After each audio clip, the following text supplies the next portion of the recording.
जय हिंद बच्चों। तो कैसी चल रही है आपकी पढ़ाई? अब तो वो समय आ गया है कि ज्यादा से ज्यादा हम प्रैक्टिस करें क्वेश्चनों की, और जहां डाउट आए वहां कंसर्न करके किसी यूट्यूब की मदद से या टीचर्स की मदद से हम अपने सारे क्वेश्चन को सॉल्व करें। तो अभी जैसे रिसेंटली ये भी न्यूज आ गई कि सैनिक स्कूल के भी फॉर्म निकल चुके हैं। तो आप अपनी तैयारी को इस तरीके से इतना तेज स्पीड में कर दीजिए कि जितना भी एरिया है, चाहे वो एनसीईआरटी से हो, चाहे आपके बेस्ट स्टैंडर्ड जो है एआईएसएससी बॉडी या एनटीए या आरएमएस ने जो भी सिलेबस आपको बताया है, उस सिलेबस से थोड़ा अपग्रेड करके क्वेश्चनों को पढ़ना चालू कर दीजिए और अंत में विजय आपकी ही होगी। अगर आपने सिंसियरिटी से, डेडिकेशन से और कॉन्टिन्यूटी से चीजों को करना चालू कर दिया तो आपकी सफलता आपके दरवाजे तक पहुंच जाएगी। तो आज फिर हम चलते हैं पीवाईक्यू के ऊपर। तो आज का हमारा जो चैप्टर है वो इलेक्ट्रिक एंड मैग्नेट के ऊपर बेस्ड है। तो आइए चलिए शुरुआत करते हैं समय न खराब करते हुए ही। तो पहला क्वेश्चन देखते हैं, विच of the following is not bad conductor. अब जैसा कि आपको पता है कंडक्टर क्या होता है, कंडक्टर का मतलब होता है जिसके अंदर, मतलब जो ऐसे मटेरियल जो इजिली इलेक्ट्रॉन को फ्लो करे। तो मैक्सिमम इलेक्ट्रॉन को जो फ्लो करता है उसको हम क्या बोलते हैं, कंडक्टर बोलते हैं। मैक्सिमम इलेक्ट्रॉन फ्लो, ठीक है। इसमें क्या आ जाएगा, मेटल आ सकता है, ह्यूमन बॉडी आ जाएगी, ह्यूमन बॉडी, इसके बाद एसिड आ जाएगा, एल्कोहलीज आ जाएंगी। तो ये सारे क्या होते हैं कि कंडक्टर कहलाते हैं। क्यों? क्योंकि दो सब्सटेंसेस बीच है मैक्सिमम इलेक्ट्रॉन फ्लो या करंट इजिली फ्लो, ऐसा कर दो आप अपने बेसिक लेवल पे, तो उसको हम क्या बोलते हैं, कंडक्टर बोलते हैं। तो अब इसमें बोल रहा है कि कौन सा कंडक्टर नहीं है, माइका है, आयरन है, वुड है, रबर है। तो आपको पता है रबर इंसुलेटर है, वुड भी इंसुलेटर है, माइका भी एक तरीके से इंसुलेटर है, ठीक है, स्विच वगैरह बनाने में यूज किया जाता है। तो यहाँ पे आयरन है, आयरन को हम फेयरली क्या बोल सकते हैं, गुड कंडक्टर बोल सकते हैं, क्योंकि ये क्या करता है, इलेक्ट्रॉन्स को इजिली फ्लो करा देता है। तो इसलिए यहाँ पे आंसर क्या हो गया हमारा, आयरन हो गया, ठीक है। अब देखते हैं next question, the material which allow the electric current to pass through them is called. मतलब ऐसे मटेरियल जिससे क्या होता है, इलेक्ट्रिसिटी पास कर जाती है, उसको क्या बोलते हैं। तो अभी मैंने जैसा कि ऊपर ही क्वेश्चन बताया था कि जिससे इलेक्ट्रिसिटी इजिली पास कर जाती है उसको हम क्या बोलते हैं, कंडक्टर बोलते हैं। क्या बोलते हैं, कंडक्टर। तो ऑप्शन डी आपका राइट आंसर है। बैड कंडक्टर क्या होगा, जैसे वुड है, नॉन कंडक्टर वही इंसुलेटर के तरीके जो बिहेव करता है। सेमी कंडक्टर इसको बोलते हैं दो substances whose resistivity and conductivity lie between conductor and insulator is called semiconductor। तो ये अभी आगे पढ़ना है आपको, अपर क्लासेस में, एनडीए वगैरह की क्लास में इसको कराया जाएगा। आपके लिए बस इंसुलेटर और क्या है, कंडक्टर ही पढ़ना, ठीक है। तो यहाँ पे आंसर क्या हो गया, कंडक्टर हो गया। नेक्स्ट क्वेश्चन देखिए, फ्यूज वायर। घरों में जो शॉर्ट सर्किट से बचने के लिए हम क्या करते हैं, फ्यूज वायर का यूज करते हैं। अब फ्यूज वायर जो होता है ये क्या होता है, किससे बना होता है, पहली बात तो ये लेड और टीन का मिलकर बना होता है, पीवी प्लस एसएन, ठीक है। दूसरी चीज, इसको बराबर हम लाइव वायर के साथ सर्किट में जोड़ते हैं। किससे जोड़ते हैं, लाइव वायर के साथ। तीसरी बात, इसका मेल्टिंग पॉइंट बहुत कम होता है, लो मेल्टिंग पॉइंट बोल सकते हो इसको। और रेजिस्टेंस इसका हाई होता है। रेजिस्टेंस बेटा क्या होता है इसका, हाई रेजिस्टेंस होता है। तो आपके क्वेश्चन में क्या है, इसकी आइडेंटिटी दी हुई है, अ fuse wire is of low melting point, high melting point, very high melting point, none of this. तो ऑप्शन ए आपका क्या हो गया, राइट आंसर हो गया। उसके साथ साथ मैंने 3-4 क्वेश्चनों के जवाब और लिख दिए हैं कि लाइव वायर के साथ इसको जोड़ा जाता है, कनेक्ट किया जाता है। दूसरा पीवी प्लस एसएन इसमें क्या होता है, मिला होता है। तीसरा लो मेल्टिंग पॉइंट, और चौथा बना सकते हो इसका हाई रेजिस्टेंस होता है, ठीक है। अब देखिए अगले क्वेश्चन पे चलते हैं, which one of the following is not the source of electricity. इसमें से ये पहचानना है कि इलेक्ट्रिसिटी का सोर्स कौन सा नहीं है। तो डायनेमो इलेक्ट्रिसिटी का सोर्स है, क्या करता है, मैकेनिकल एनर्जी को इलेक्ट्रिक एनर्जी में कन्वर्ट करता है। रेडियो, गाने सुने जाते हैं, साउंड एनर्जी प्रोड्यूस करता है। बैटरी, ये भी इलेक्ट्रिसिटी प्रोड्यूस करता है, ड्राई सेल भी क्या करता है, इलेक्ट्रिसिटी। तो रेडियो ही एक ऐसा इक्विपमेंट है जिससे इलेक्ट्रिसिटी नहीं प्रोवाइड कराई जा सकती है, उससे हम म्यूजिक सुनने का काम लेते हैं। तो ऑप्शन बी अब आपका क्या हो गया, राइट आंसर हो गया। ठीक है बच्चे, अब देखिए इनसाइड द बल्ब, ये सवाल पूछ रहा है कि बल्ब के अंदर क्या भरा जाता है, बल्ब के अंदर कौन सी चीज भरी जाती है। तो बल्ब के अंदर अनरिएक्टिव गैस भरी जाती है, अनरिएक्टिव गैसेस भरी जाती है, गैसेस। और वो हम मेनली आर्गन और नियॉन को जानते हैं। किसको जानते हैं, आर्गन और नियॉन को। अच्छा, इसमें कभी कभी नाइट्रोजन भी भरा दिया जाता है, क्योंकि एक पर्टिकुलर टेम्परेचर के बाद नाइट्रोजन भी क्या करती है, अनरिएक्टिव गैसेस का काम करने लगती है। तो अब मॉडर्न बल्ब में नाइट्रोजन का भी यूज हो रहा है, लेकिन ऑर्गन और नियॉन फेमस है। तो यहाँ पे ऑप्शन में देख लीजिए नियॉन दिया हुआ है, तो ऑप्शन सी हमारा क्या हो जाएगा, राइट आंसर। अच्छा, कभी कभी ऐसे भी सवाल केमिस्ट्री में बना देता है, जनरल साइंस का ही बन जाता है कि अनरिएक्टिव गैसेस कौन कौन सी हैं और अनरिएक्टिव गैसेस की खोज किसने की। तो अनरिएक्टिव गैसेस की जो खोज की थी वो विलियम रैमसे एक साइंटिस्ट था, उसने करी थी। अब देखिए electric current is measured by, मैंने डिवाइस वाले जो एक पूरा डिवाइस पे ही मैंने क्लास बनाई है, उसमें बहुत सारे डिवाइसेस के बारे में बताया है मैंने, उसमें मैंने बताया था इलेक्ट्रिक करंट को मेजर किससे किया जाता है। तो बेटा इलेक्ट्रिक करंट को मेजर जो किया जाता है एमीटर से किया जाता है, और एमीटर को बराबर कैसे जोड़ा जाता है, सीरीज में जोड़ा जाता है। कैसे जोड़ा जाता है, सीरीज के अंदर जोड़ा जाता है। एमीटर का रेजिस्टेंस क्या हो जाता है, कम होता है, ठीक है। तो ऐसे भी क्वेश्चन पूछे जाते हैं, लेकिन इलेक्ट्रिक करंट अगर यहाँ पे बेसिकली पूछा है किससे मेजर किया जाएगा, तो वो मेजर किया जाएगा एमीटर से। और बहुत कम स्मॉल करंट डिटेक्ट करते हैं तो गैल्वेनोमीटर से, या करंट की डायरेक्शन और पोजीशन को अगर मेजर करना है तो गैल्वेनोमीटर से। और पोटेंशियल डिफरेंस को किससे मेजर करते हैं, वोल्ट मीटर से करते हैं। और रजिस्टर जो होता है वो क्या होते हैं, जो करंट का ऑब्स्टेकल करता है, यानी करंट को रोकता है। ठीक है, अब देखिए conversion of heat into electrical energy may be achieved by using, जब कन्वर्ट करते हैं हीट को इलेक्ट्रिक एनर्जी में तो उसके लिए हम थर्मोकपल का यूज करते हैं, कपलिंग की जाती है। थर्मोकपल ही वो एक ऐसा इंस्ट्रूमेंट है जिससे हीट एनर्जी को हम क्या करते हैं, इलेक्ट्रिक एनर्जी में कन्वर्ट कर देते हैं बेटा। ठीक है, आ रही बात समझ में। अब देखो an electric current can produce, ये सवाल बोल रहा है कि इलेक्ट्रिक करंट से क्या क्या प्रोड्यूस किया जा सकता है। हीटिंग इफेक्ट बिल्कुल किया जा सकता है, केमिकल इफेक्ट ये भी हो जाता है, magnetic effect north south pole देने लगता है तो मैग्नेटिक इफेक्ट भी हो सकता है इससे प्रोड्यूस। तो इसका मतलब कि केमिकल, हीटिंग और मैग्नेटिक तीनों इफेक्ट को हम क्या कर सकते हैं, इलेक्ट्रिक करंट से प्रोड्यूस कर सकते हैं। तो ऑप्शन डी हमारा राइट आंसर। हीटिंग इफेक्ट में जैसे हम हीटर चलाते हैं, प्रेस चलाते हैं, केमिकल इफेक्ट में जैसे सेल हो गया, और मैग्नेटिक इफेक्ट में हम जैसे कि जनरेटर या हम कोई वो चलाते हैं जैसे आपका इलेक्ट्रिक मोटर वगैरह, तो ये किस में आ जाएगा, मैग्नेटिक इफेक्ट में। तो यहाँ पे ऑप्शन डी के अंदर केमिकल, हीटिंग और मैग्नेटिक तीनों दिया हुआ है, यही हमारा क्या हो जाएगा, राइट आंसर हो जाएगा। ठीक है, अगला देखिए on passing electric current through solution of an electrolyte, अगर कोई इलेक्ट्रोलाइट एक सोल्यूशन है उसके थ्रू अगर करंट पास की जा रही है तो वो सोल्यूशन कैसा होगा, कैसा इफेक्ट दे सकता है। तो वो सोल्यूशन हमको क्या करेगा, केमिकल इफेक्ट दे देगा। जैसे कॉपर सल्फेट है, NaCl है, इनके सोल्यूशन से अगर करंट पास होती है तो कौन सा इफेक्ट दे रही है, केमिकल इफेक्ट दे रही है। ठीक है, अब देखो when electric current is pass through a conducting solution there is a change of colour of solution, this indicate, मतलब अगर सॉल्यूशन का कलर चेंज हो रहा है तो कैसा इफेक्ट दे रहा है, तो बेटा वो कैसा दे रहा है, केमिकल इफेक्ट ऑफ करंट दे रहा है। कैसा, केमिकल इफेक्ट। कलर चेंज होने का मतलब है कि वहां पे इफेक्ट कैसा आ गया, केमिकल, क्योंकि उसमें एनोड और कैथोड बनते हैं, पॉजिटिव और निगेटिव टर्मिनल बनने लगता है। ठीक है, अब देखिए एन इलेक्ट्रोलाइट इज, इलेक्ट्रोलाइट क्या होता है, अभी बताया मैंने जैसे कि सोल्यूशन होता है। क्या होता है बेटा, सोल्यूशन होता है। तो यहाँ आंसर क्या हो जाएगा आपका, सोल्यूशन आंसर हो जाएगा।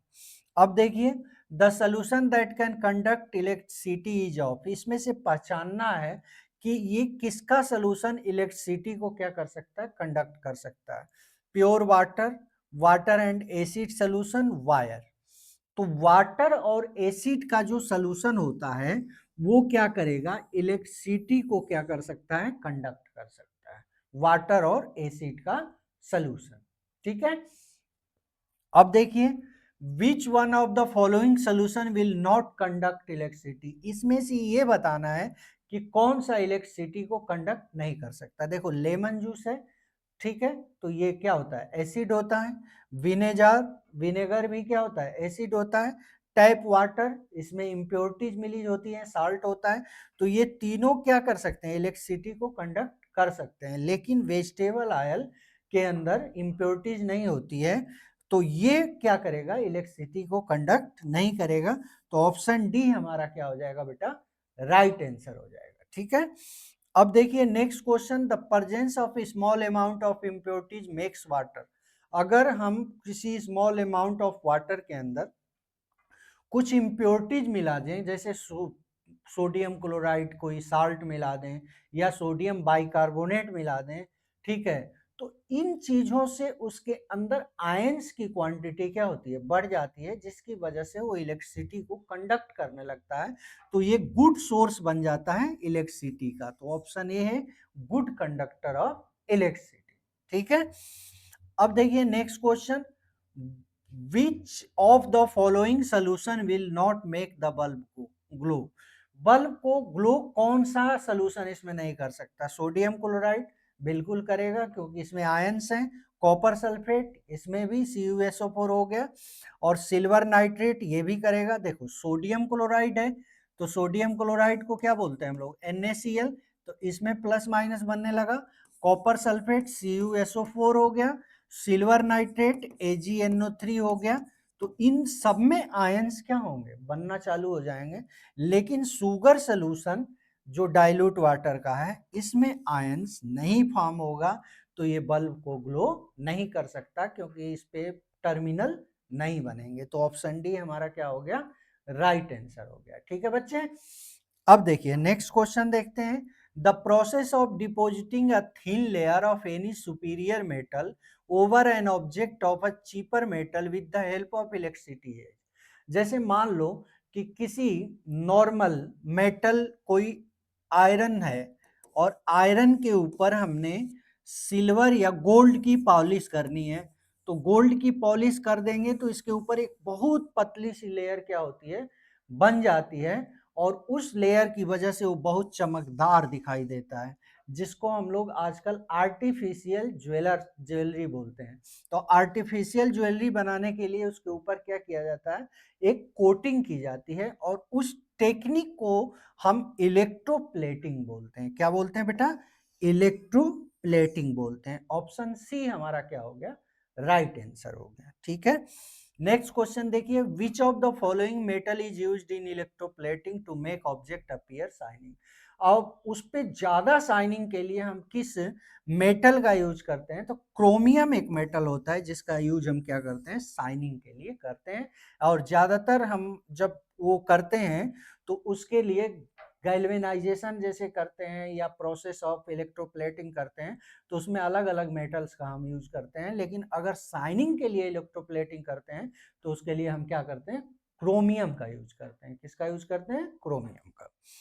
नेक्स्ट देखिए, फॉर इलेक्ट्रोप्लेटिंग निकल on an object which terminal of the battery is connected of the well. निकल को किस टर्मिनल से जोड़ा जाता है, पॉजिटिव से या निगेटिव से। तो निकल को बराबर हम किससे जोड़ेंगे, निगेटिव टर्मिनल से। किससे करेंगे कनेक्ट, निगेटिव वाली बैटरी के निगेटिव से ही निकल को क्या किया जाता है, कनेक्ट किया जाता है। ठीक है, तो ऑप्शन बी राइट आंसर हो गया। अब the pattern of iron feeling suggest that the magnet has only one pole, magnet has two poles, magnet is a smooth substance, both B and C। मतलब पैटर्न ऑफ आयरन फीलिंग क्या suggest करता है कि magnet के कितने पोल होते हैं, magnet के दो पोल होते हैं बेटा। कितने होते हैं, दो पोल, एक नॉर्थ पोल और दूसरा साउथ पोल होता है। अब देखिए dissimilar poles of two magnet, जैसे बोल रहा है कि अनलाइक पोल्स क्या करते हैं, तो बेटा अनलाइक पोल्स जैसे नॉर्थ और साउथ होगा तो ये क्या करेगा, बराबर अट्रैक्ट करेगा। क्या करता है, अट्रैक्ट करता है। अगर नॉर्थ नॉर्थ हो और या साउथ साउथ है तो ये क्या करेगा बच्चे, ये रिपेल करता है। क्या करता है, रिपेल करता है। तो डिसिमिलर का मतलब क्या हो गया कि अनलाइक पोल्स। क्या हो गया, अनलाइक पोल्स। तो अनलाइक पोल्स क्या करेगा बच्चे, ये अट्रैक्ट करता है। तो अट्रैक्ट ईच अदर, इसका राइट आंसर क्या हो जाएगा, सी हो जाएगा। ठीक है। अब देखिए the magnet used in electric bell, electric bell के अंदर कौन सा मैग्नेट यूज किया जाता है, एक तो होता है परमानेंट मैग्नेट, परमानेंट मैग्नेट, और दूसरा होता है जिसको बोलते हैं टेम्परेरी मैग्नेट, टेम्परेरी मैग्नेट, या इसी को हम बोलते हैं इलेक्ट्रोमैग्नेट। ठीक है। तो इलेक्ट्रिक बेल में अच्छा एक होता है बार मैग्नेट और इसके बाद एक होता है horse shoe magnet, horse shoe magnet. तो ये मैग्नेट्स की वेराइटी है कुछ। तो इसमें पूछ रहा है जो इलेक्ट्रिक बेल में मैग्नेट का यूज होता है तो वो किसका यूज करते हैं हम लोग, जनरली बार मैग्नेट का यूज करते हैं। अच्छा कोई पूछे अर्थ कैसी मैग्नेट है, तो अर्थ भी एक बार मैग्नेट, क्योंकि नॉर्थ साउथ को डिसाइड करती है। ठीक है। अब देखिए ऑन हीटिंग द मैग्नेट, अगर मैग्नेट को हीट कर दिया जाए, गर्म किया जाए, तो उसकी प्रॉपर्टी पे क्या इफेक्ट पड़ेगा, तो मैग्नेट को अगर हीट करे गए तो उसके डोमेन्स क्या हो जाते हैं, डिस्ट्रॉय हो जाते हैं। तो इसका मतलब उसकी प्रॉपर्टी क्या होगी, डिस्ट्रॉय कर जाएगी, यानी नष्ट हो जाएगी। ठीक है। अब देखिए which of the following device is use to find the direction by soldiers, soldiers direction को, जैसे मान लो सेना की टुकड़ी जंगलों में चल रही है और आपस में एक दूसरे से उनका छूट गया साथ, तो वहां पे वो डायरेक्शन को देखने के लिए, अगर मान लो वहां जंगल है, अंधेरा है, डायरेक्शन सूर्य की किरण नहीं आ रही है, तो वहां डायरेक्शन को देखने के लिए वो किसका यूज करते हैं, कंपास नीडल का यूज करते हैं। तो उसको हम क्या बोलते हैं, मैग्नेटिक कंपास, क्योंकि ऑलरेडी कहीं भी अगर फ्रीली इसको मूव कर दो तो डायरेक्शन क्या आएगी, नॉर्थ और साउथ की आएगी। तो फ्रीली सस्पेंडेड मैग्नेट जो डायरेक्शन लोकेट करता है, किसकी करता है, नॉर्थ साउथ का, तो उससे नॉर्थ साउथ पता चल जाता है, तो ईस्ट और वेस्ट अपने आप पता चल गया। तो उसे हम क्या बोलते हैं बेटा, मैग्नेटिक कंपास बोलते हैं। क्या बोलते हैं उसको, मैग्नेटिक कंपास। ठीक है। अब देखिए when the magnet is brought near the iron needle, अगर किसी आयरन नीडल के पास किसी मैग्नेट को ले आएंगे तो कैसा बिहेव करेगा, तो बेटा वो इलेक्ट्रोमैग्नेट की तरीके बिहेव करने लगता है। किसकी तरीके बिहेव करेगा, इलेक्ट्रोमैग्नेट की तरीके। ठीक है। अब देखते हैं on winding the wire about soft around soft iron the temporary magnet becomes, तो अगर हम किसी सॉफ्ट आयरन के ऊपर अगर हम क्या कर दें, वायरिंग करना चालू कर दें, किसकी वायरिंग करना चालू कर दें, हम वायरिंग करें, वायर कोई वाइंडिंग कर दें, बांधना चालू कर दें, तो उसको हम क्या बोलते हैं, ऐसे बांधना चालू कर दें तो उसको हम क्या बोलते हैं, इलेक्ट्रोमैग्नेट बोलते हैं। क्या बोलते हैं बेटा, इलेक्ट्रोमैग्नेट कहते हैं। क्या कहते हैं, इलेक्ट्रोमैग्नेट बोलते हैं। ठीक है। आगे बात समझ में, तो यहाँ पे आंसर क्या हो गया, इलेक्ट्रोमैग्नेट हो गया। ठीक है। अब देखिए which of the following is the magnetic material, इसमें से मैग्नेटिक मटेरियल कौन सा है, पहचानिए, प्लास्टिक, स्टील, पेपर और वुड। देखो मैग्नेटिक मटेरियल इसमें क्या होगा, स्टील होगा। Option B is a right answer, क्या हो सकेगा, स्टील होगा। ठीक है। अब देखो अगला question, magnets are stored in, magnets को कहां पे स्टोर किया जाता है, तो मैग्नेट्स को हम लोग कीपर्स में स्टोर करते हैं। कहां पे स्टोर करते हैं, कीपर्स के अंदर। कहां पे, कीपर्स के अंदर स्टोर करते हैं। अब देखिए अगला question, the principle of dynamo depend on, dynamo का प्रिंसिपल किस पे डिपेंड करता है, speed of electrons in armature of apparatus, heating effect of current, electromagnetic induction, none of these. तो जो डायनेमो होता है, तो पहली बात कि डायनेमो का काम क्या है, कि डायनेमो क्या करता है, मैकेनिकल एनर्जी को इलेक्ट्रिक एनर्जी में कन्वर्ट करता है। तो ये किस पे काम करता है, इलेक्ट्रोमैग्नेटिक इंडक्शन के बिहाफ पे काम करता है। किस पे काम करता है, इलेक्ट्रोमैग्नेटिक इंडक्शन के बिहाफ पे। ठीक है, अब देखिए which of the following is true about the dynamo.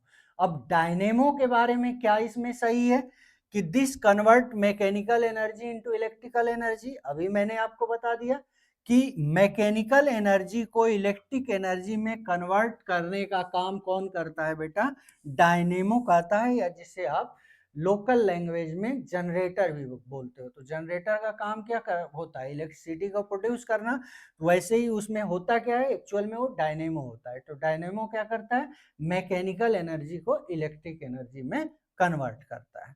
तो ये रहे कुछ चुनिंदा क्वेश्चन जो इलेक्ट्रिसिटी और मैग्नेट चैप्टर से था। आशा करता हूं कि आप समझे होंगे, आपको ये क्वेश्चन समझ में आए होंगे, अच्छा लगा होगा। अगर किसी को कोई क्वेश्चन में डाउट होगा तो कमेंट सेक्शन में जरूर बताएगा। तब तक के लिए जय हिंद।